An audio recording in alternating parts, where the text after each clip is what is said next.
Hey YouTube, Ken here. So we are going to continue on with our RPG Maker tutorial. Last time we finished the fundamentals of working in this engine, created this gorgeous map right here.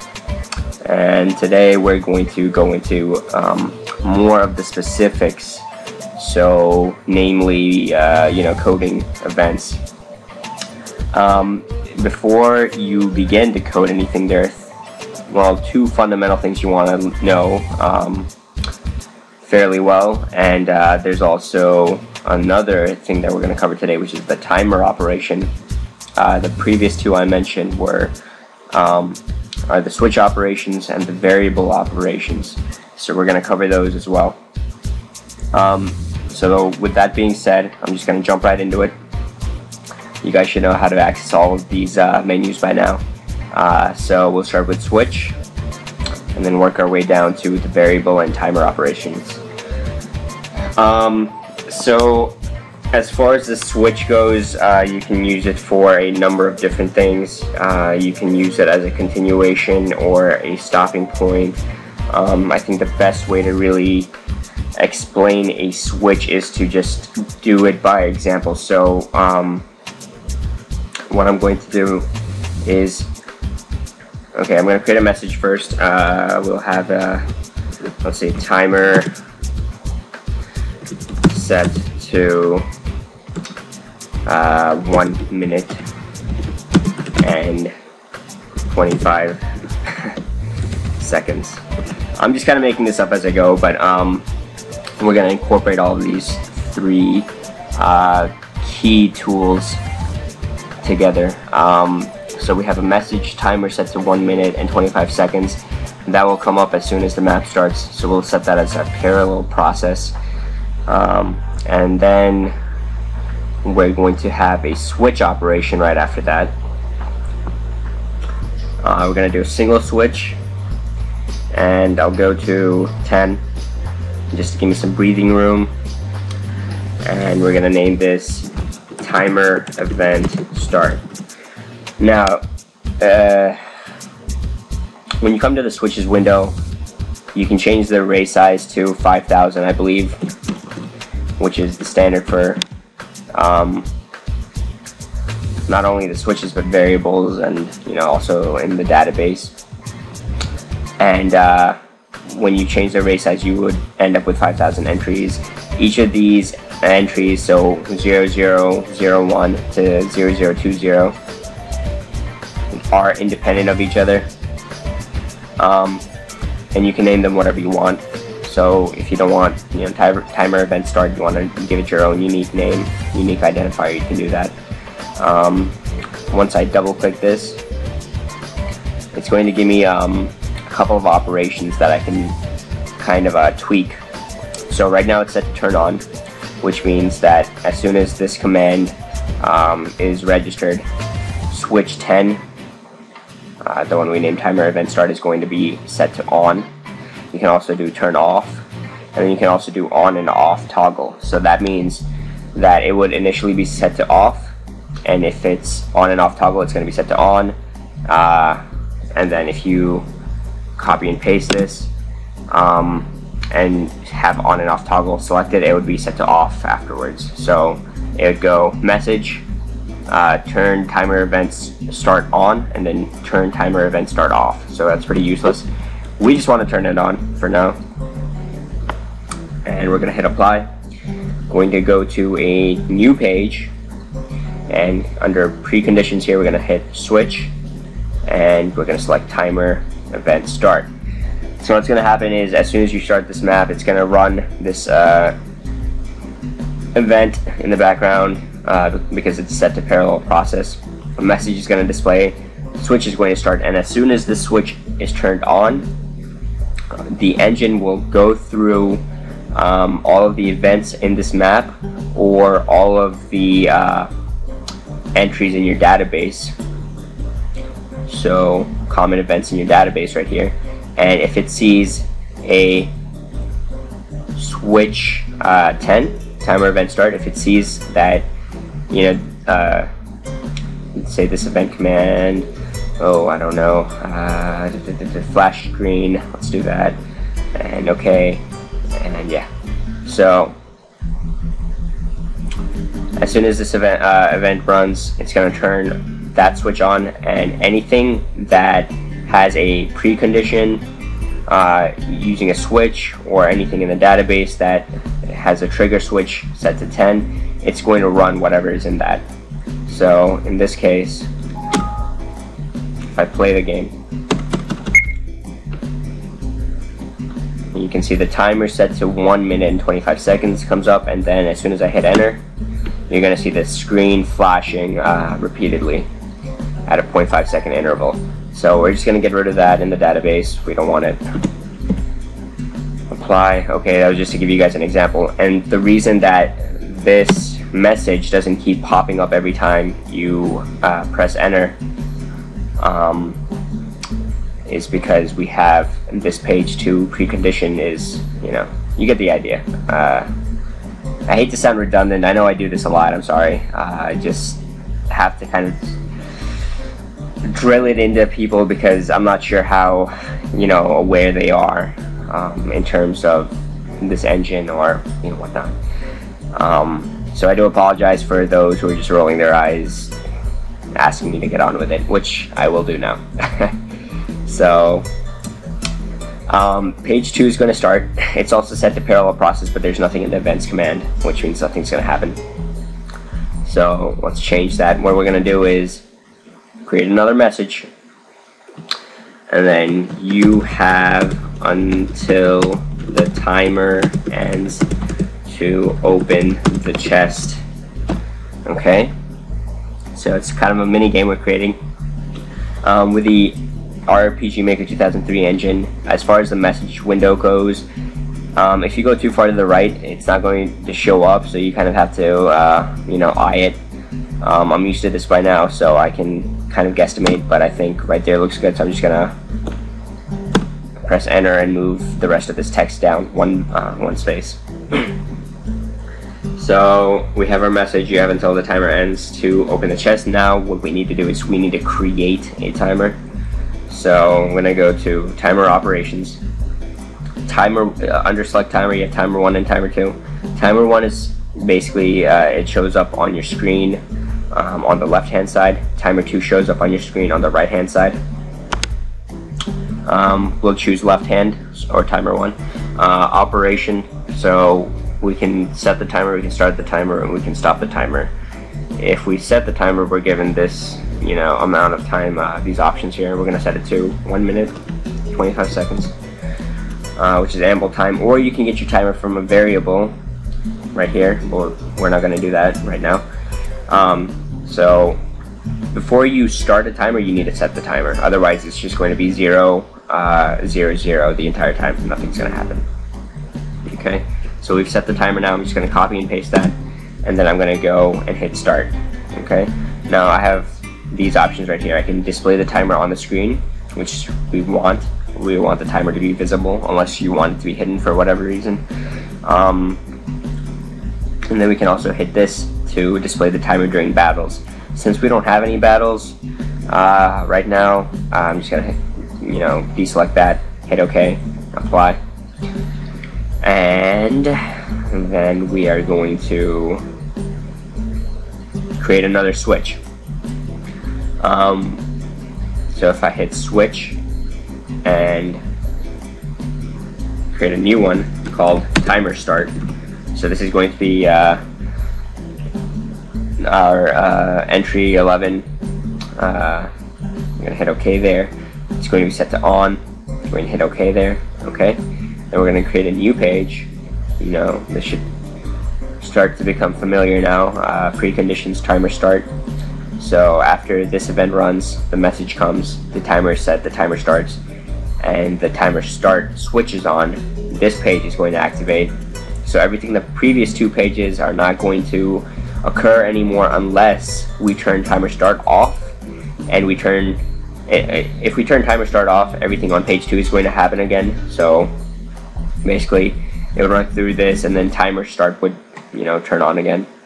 If we didn't have page 3, we say we turned timer event start on page 2 here off, then it would go back to page 1.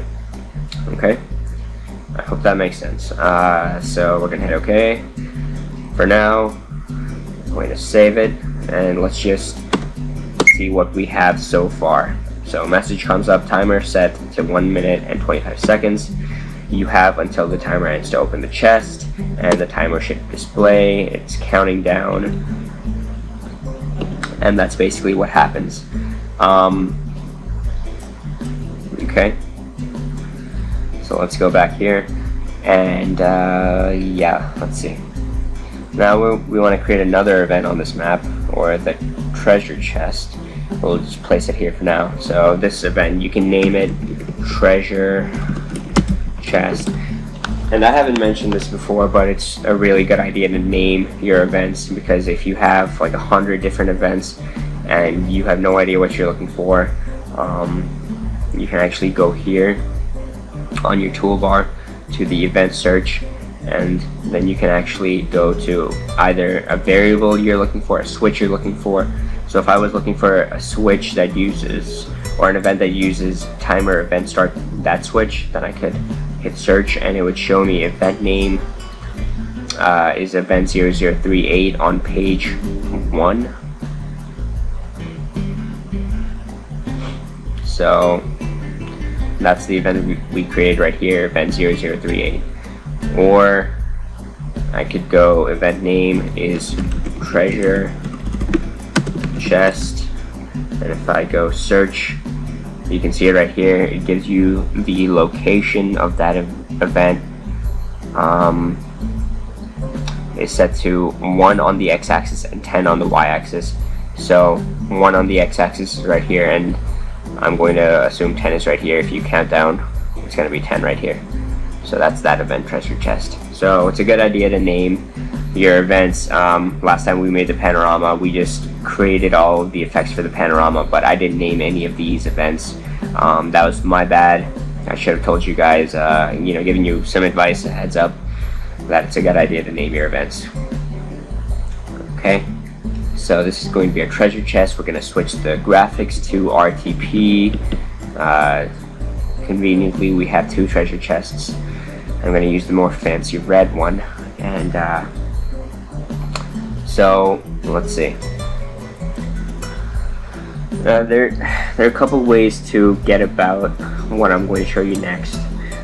One way would be to use a wait method, to use wait command method. The other way is going to be conditional branch. This is a bit more complicated. I'm going to cover this next tutorial. So right now we're just going to stick with a simpler method, the wait command. What we're going to do right now is I'm going to hit OK for now. I'm going to go back to this event, which is the timer start. I'm going to name it, and on page 3 I'm going to have it set to wait, and then we want 1 minute and 25 seconds, I believe. So 600 is 1 minute, it's going to be 60 seconds, and then we want 25 seconds, so that's 250. So now we have 60 seconds and 25 seconds, which is 1 minute and 25 seconds. So it's going to wait, and then I'm going to have another switch come up. That's switch number 12. We're going to name it treasure vanish. Okay, hit OK there, turn on, apply. I'm going to create a new page, switch treasure vanish. So as soon as 1 minute and 25 seconds has ended, the switch is going to turn on. This page is going to turn on treasure vanish, and we're going to change the trigger condition to nothing, not parallel process, just action key. Hit OK, and nothing's happening there. That's why action key. Then we're going to go back here, get a new page, and switch treasure vanish. So when 1 minute and 25 seconds has passed, not only this page would be triggered because it's set to preconditions 12, but also in this event we would have page 2 here triggered, and we're going to change the graphics here to a blank tile to indicate that it really has vanished. Okay, and to add another cool effect, actually we're going to switch the timer a bit lower, so we're going to, instead of a minute, we're going to have 0 and 15 seconds, okay? Because I don't want to have to wait and walk around the map for a minute and 25 seconds. It's going to be a bit unproductive. So we're switching the timing here, and yeah, going to get rid of that. And it's going to be 150 or 15 seconds. And actually that's it. That's still too much. Let's just do 10 seconds. 10 seconds. And 10 seconds. Okay. I have a feeling even that's going to be a bit too much, but we'll just stick with that for now. So after 10 seconds it's going to disappear. We're going to trigger the switch. To do a cool effect, we're going to go right here, and after 10 seconds passes, right before the switch triggers treasure vanish to turn on, we're going to double click, go to page 2, show battle animation, and let's see if there's like a, there we go. Well, there's a poisoned. I'm looking for some sort of like cloud or something to kind of indicate that it's vanished. Let's see. Yeah, I'm not a fan of the RTP battle animations. Kind of, I mean, they do their job, they serve their purpose, but they're kind of bland compared to some of the better ripped animations I've seen.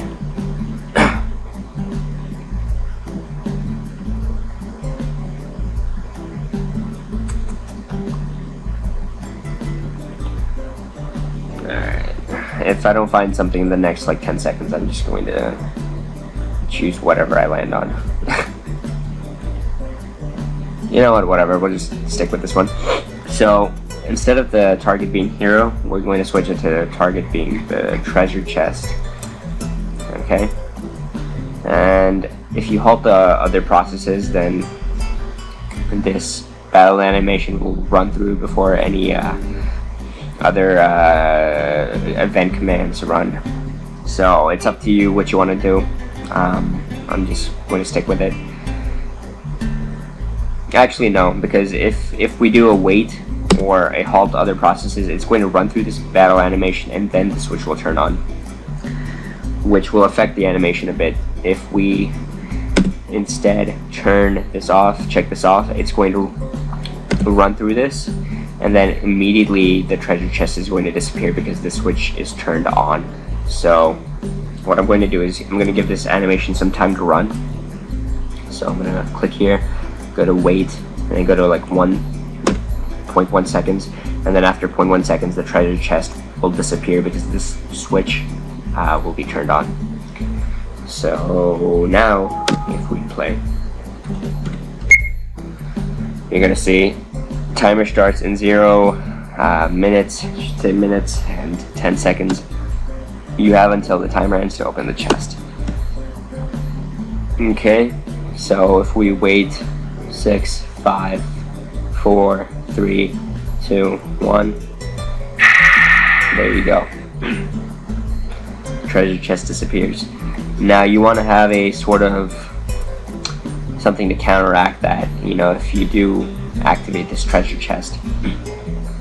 So what we're going to do, let me just make sure with the graphics here, yeah. Well, it's set to facing down right now. What we're going to want to do is change the face to right, up, and left. So I'm going to go to page 2, move event, go to this event, and then face right. I'm going to have a wait, face up, wait, face left, wait. And we're going to do ignore impossible moves. So we want to run through that no matter what. You can either proceed with movement right here, or you can do a wait. I'll do a wait, so 0.3 seconds should be long enough. and then we're going to have a message that says obtained potion. Let's say it's a potion. Potion of I don't know. I want to make this something more interesting than just a potion. Potion of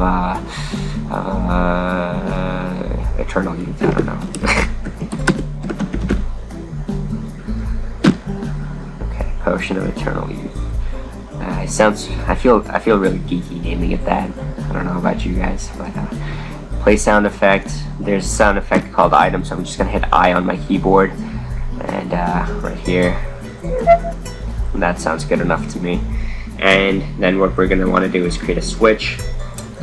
So page 1, switch operation 13, treasure obtained. We'll name it that. Okay, so if I go here and hit new page and hit switch treasure obtained, if the timer runs out, and since I have nothing over here with a preconditioned treasure obtained, what's going to happen is it's going to run through this treasure obtained switch is going to turn on page 2. So treasure obtained is on page 2, is going to you know, sort of manifest and become available to either be triggered by the action key or whatever, you know. And what's going to happen is as soon as the timer runs out, page 3 is going to pop up because treasure vanishes, you know, set there as a precondition. And page 2 is going to pretty much be, I don't know, abysmal. It's going to be useless. So if I run this, and even if I get to this treasure chest on time, if I can get to it, it's going to say obtain potion of eternal youth, and it's still going to vanish, right? So it's going to be kind of useless. What you want to do is you want to copy this and delete it, and you want to move it up in the sense you want to move it to page 3. So now everything in page 3 takes a higher priority, a higher precedence over, you know, the previous pages, and you want to sort of do the same thing here. So new page, switch, treasure obtained. Now, okay, blah blah blah. When I do get the treasure chest now, it says obtain potion of eternal youth. Now if I wait till the timer ends, it doesn't disappear. See? So think of pages as, I guess, priorities, sort of like a hierarchy. The higher up the page, the more, I guess, power it has, more precedence it has over the previous pages.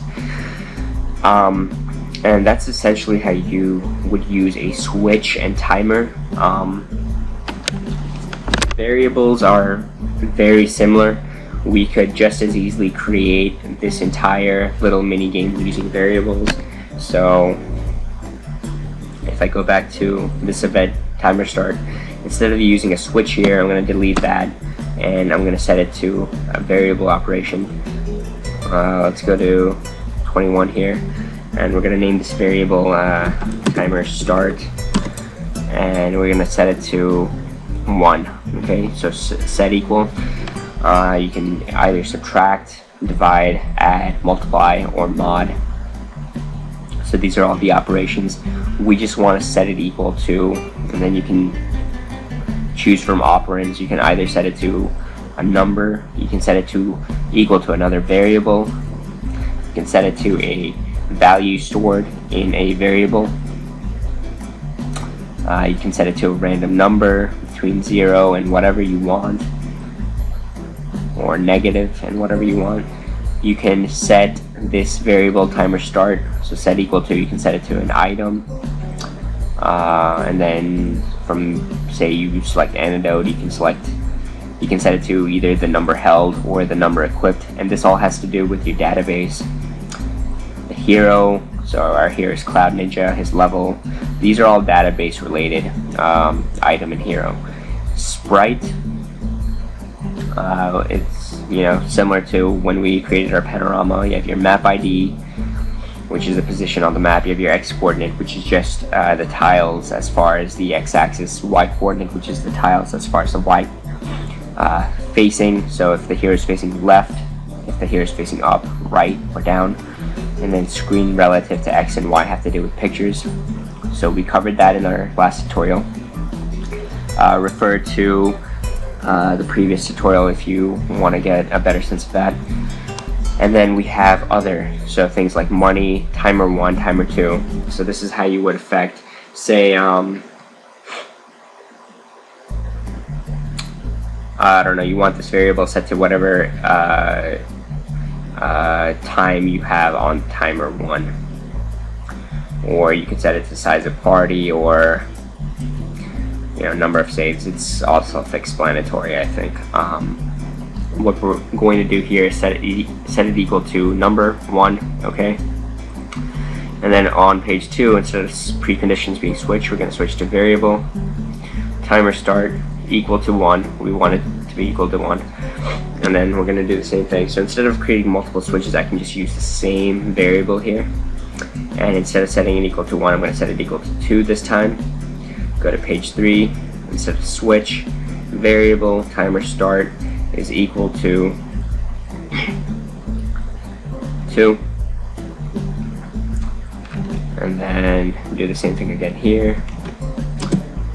Is equal to 3.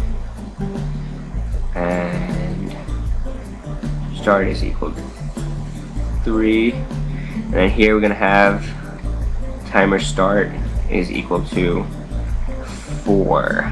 Okay? And back to the treasure chest, we're going to go, so treasure vanish is going to be variable timer start is equal to, I believe it was 3. Let me just double check that. So yeah, wait 10 seconds, treasure chest animation over the treasure chest, and then timer start 3 is when it disappears. So right here is the disappearance, timer start 3. Right here is treasure chest obtained. I'm gonna get rid of that switch, equal to 4. So now if I play it, remember I switched all the all the switches with variables. So that message comes up, and after this message, timer start is going to be set to 1. And that's you know, this message right here, you have until the timer ends to open the chest. After I hit enter, the timer start is going to be set to 2, where the timer comes up. Now if I wait until the timer ends without touching the chest, it's going to be set to 3, where it just disappears. So we'll wait for that, just like that. And if I restart this, timer 1, timer 2, now it's on timer 2. So if I wait again, it's going to be set to timer 3, but I don't want to wait. I want to actually get this chest. So obtain potion of eternal youth. And what I did wrong there was I have a switch operation, which would do me no good because there are no preconditions using switches. I'm going to want to set timer start to 4. So now if I play, and if I go towards the chest after these messages, the timer start is going to be set to 4 after I press enter here. And now when the timer finishes, it's going to stay. So that in a nutshell is how you use switches and variables. I haven't even begun to really go over the uses for switches and variables. They are almost infinite in terms of what you can do with this engine. They provide you with a ton of options and sort of a path to branch out from the database and kind of make your own unique game. I can actually give you well, I can't believe I'm doing this right now. what I'm considering doing is